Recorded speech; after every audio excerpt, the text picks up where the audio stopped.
So Netflix has a show called Seven Seeds, and I pretty much marathoned it the past 2 days. And basically, it's a post-apocalyptic uh, show where I guess it's more of a group of protagonists rather than just one, wake up aboard a ship, not really knowing how they got there or why.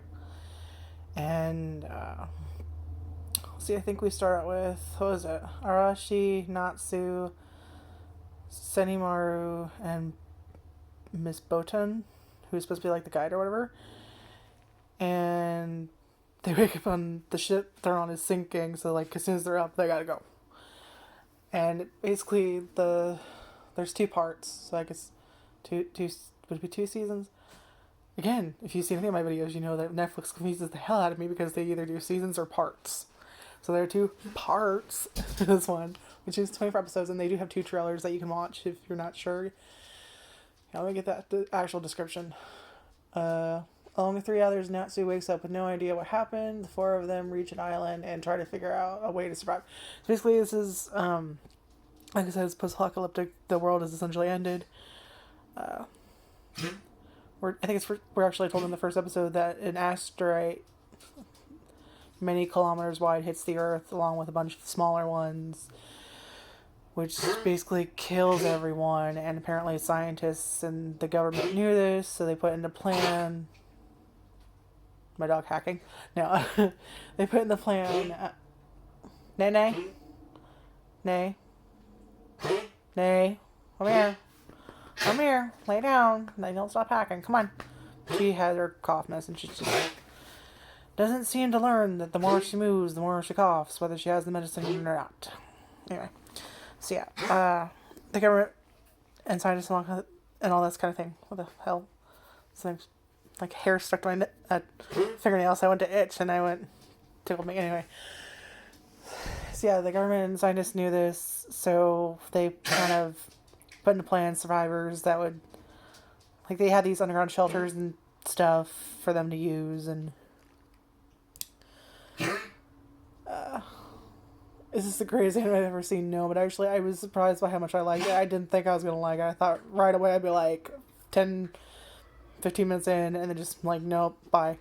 But actually I did end up liking it. It has a TVMA rating, which at first, like, Netflix has this thing where like you start an episode and then there's like these bars across the top and it'll say like TVMA for whatever, and it was like nudity, language, and smoking, and I was just like, what? Like, if all the horrifying shit I've seen in anime, that's what gets the anime rating. And so I'm going through this show like, okay, that's kind of stupid. And then you learn later on, like, some of the shit goes on and you're like, oh, no, it has that rating for a reason. There is an attempted rape scene. Luckily, you don't really see anything. It's just, like, he's taking off her clothes. But, like, he doesn't actually do it, thankfully. But so there's that, and there's a lot of human sacrifice. And I don't mean, like, cult sacrifice. I mean, like, they run out of food. So, in one point, in one of these underground shelters, this is like a flashback to the past. This is spoiler territory, but I kind of have to tell you in order for you to understand what I mean. Okay, maybe I don't. But basically, if you don't want to hear it, they kind of have to sacrifice others. Like, if you've seen Attack on Titan, where they lead like the attempt to take back the wall, but really it's just like culling to lower the numbers. It's kind of what they do. But instead, it's they're told that, okay, we're running out of stuff. We're going to send you to another shelter, and it turns out they're actually not being sent to a shelter. They're kind of being like gassed and then stripped of their clothes when they're out, and then kind of fed to this giant fucking fan and ground up to be like made into fertilizer and that kind of thing. So yeah, it's one of those shows. So basically, yeah, there's the fallout from that, and we don't know how many years they wake up later into the future. We just know that there are supposedly 7 people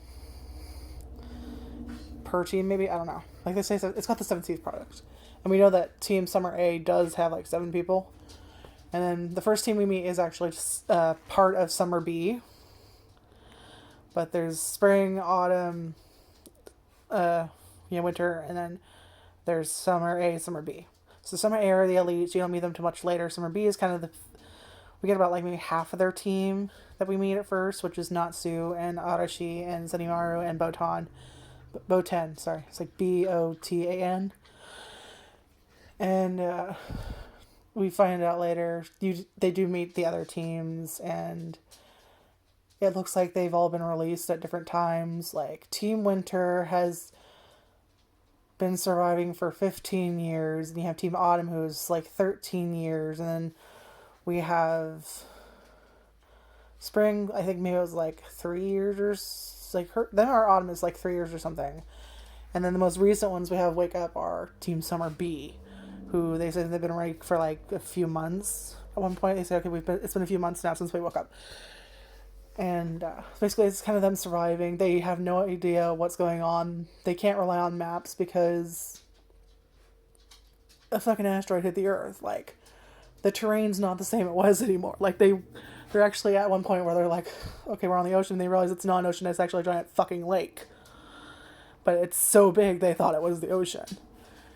And so they kind of go around and have to adapt to like what's happened and survive, and they go from like shelter to shelter, and they meet the other teams, and they learn more about the world. And what I like about this show is there actually is personal growth. Because like when you're first starting the show, you kind of want to smack Senimaru. Because I did not think I was going to like him, because he like right away kind of like copped a feel. Though I do love Botan's response. Like, not just the typical like, ah! And then Botan is just like, there's time for that later, dude. Like, she's the adult of the group the entire time. She like never breaks. It's not one of those like forced calms. It's like, no. And several times throughout the show, he'll turn to her and she's like, that's fine, but you do realize in this world, sex is only for making children. So if you want it, that's fine, but you've got to accept the responsibility that, like, she basically tells everyone that if you want to bow, chicka, bow, bow, go ahead, that's fine, but, like, it's for making kids, dude. Like, and you have to realize we don't know everything about this world. We're already trying to survive the best we can. Make ass stuff. And, you know, ladies, if you give birth, like, you can do that, that's fine, but you gotta accept responsibility, and you may die doing it. Because, we don't, like, it's already a risk to give birth, to be perfectly honest. Like, that's an actual fact, and it already is. No matter how great the technology is, there's still a risk. But now they're in this world where they don't have that technology. They finish everything's, like, the shelters did survive, because they're, like, fucking underground and shit, but I think one's flooded. So, like, there's some stuff going on that kind of have to do their own thing. It's basically a survival show, and what I was trying to say is there's a bunch of personal growth. Botan cracks me up because through the entire series, she's the most responsible one. Like, she never really breaks that. Like, she quite clearly understands shit went down, and they don't really have time for all this bullshit. So, I don't know, it's just kind of nice to see a show where, like, people don't freak out if they're touched, and, like, I don't know. It's just nice, because I feel like anytime they do it, which I'm fucking sick of, by the way. Because someone always has a trip and there's fucking panty shots, and there isn't really any of that, thankfully. Like I said, there's a girl here, like, kind of like cops and fail, and then she's just like literally just pretty much her just, what are you doing? We don't have time for this. Like, they just, and just, her reaction actually is to the point that he's like, okay. I don't know, it's kind of nice seeing them play off each other, but there is personal growth. Like, Natsu is very quiet and cowardly. Like, I was like, cowardly, shy. Like, it's somewhere around there. I don't know if those are the right words to actually describe it. But, you find out later, okay, it's because she's bullied, Cinnamon was an asshole, but you kind of realize there was no real parental figure in his life. Like, he doesn't know who his dad was, and his mom was always hooking up with one guy to the next. So he has, like, they all kind of have this, like, supposedly they were all the people chosen in these teams. There are different teams. There's supposed to be, like, 7, or no, I'm sorry, not 7. There's, Summer B, Summer A, Winter, Autumn, Spring. It's like 5 teams, I think. And then we also find out there are other people around the world did the same, but we haven't met any of them yet. So this is kind of only in Japan right now, the first 2 parts. And they're not sure where the fuck they're at first. They're like, is this Japan? We don't know. I don't know. I stuttered. I'm sorry. So they kind of like learn to deal with that. As personal growth, like Natsu, like I said, she's kind of very cowardly and she doesn't really speak up for herself. She's the typical like flinching because she was bullied kind of character, and she actually gets more courageous throughout. Then we have Arashi, who's kind of this optimistic kind of person, and then he goes into a depression, and like him and Natsu and Senimura kind of have to break him out of it. And Senimura, like they all have this thing, like Natsu. Well, Natsu and Arashi is not quite obvious what theirs is. Like Botan, obviously, we found out she used to be a police officer before all the shit went down, and she's their guide, so obviously she has training, she knows what to do, it's her job to kind of like help them out. And then you have Senimura, who looks like he doesn't do anything, but throughout the show, he actually has really good instincts, so if he says something, I felt something looking at me, it's because someone was fucking looking at him. If someone was like... And actually, he's an asshole, but he actually does help quite a bit. There are times when he does fuck up, but like there actually is growth. Natsu gets more courageous, or at least, she tries to be. Arashi, despite the fact that like one of the first things he does is he doesn't have any skills. Like Summer B is essentially the dropouts, and Summer A is they're the elites.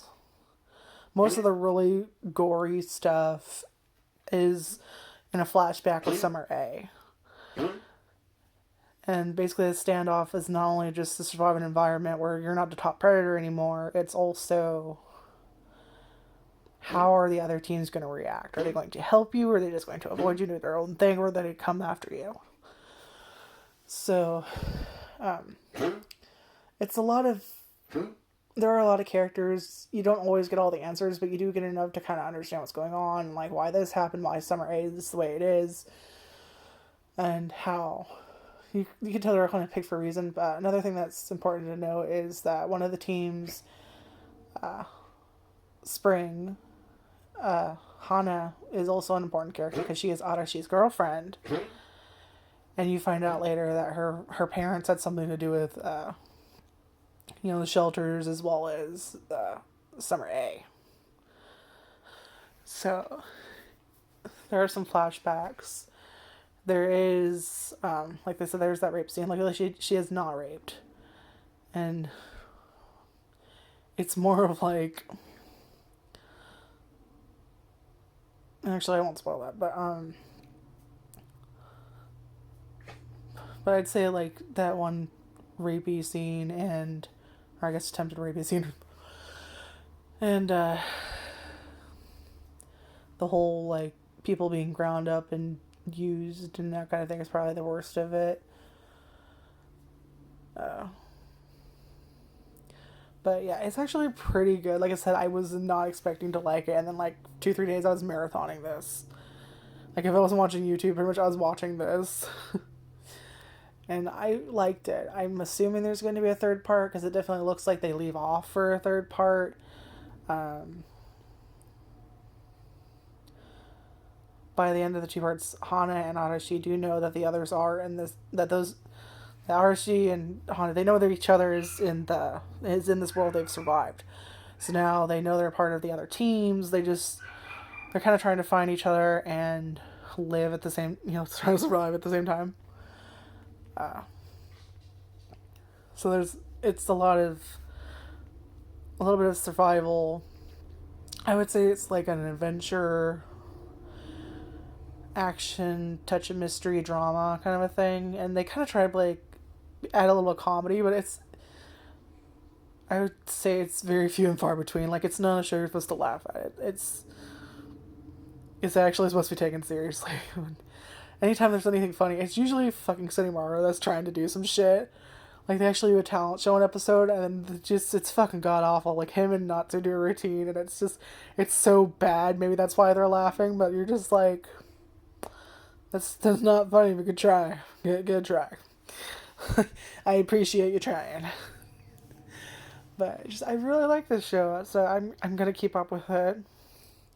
But yeah, I don't know if I'd said, but it's 24 episodes. It's called 7 Seeds, and it's on Netflix. So maybe you should try it.